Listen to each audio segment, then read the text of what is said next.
Magnitude 7.6 na lindol ang sa Davao Oriental.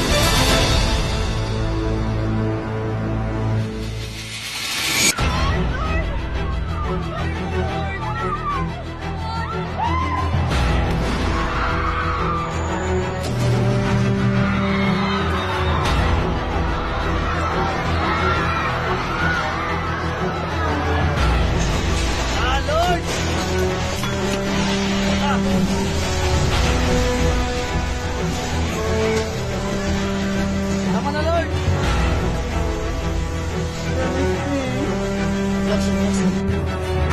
Oh my God!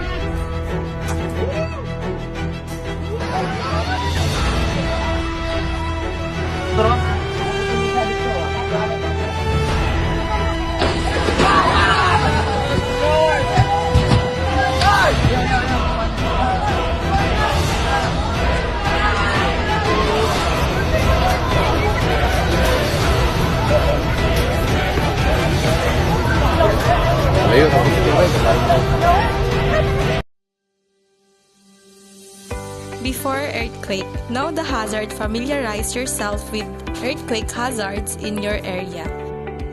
Know the evacuation area. Check the nearest road going to identify the evacuation area. Prepare an emergency supply kit. Make it accessible at all times. During earthquake, drop, cover, and hold on.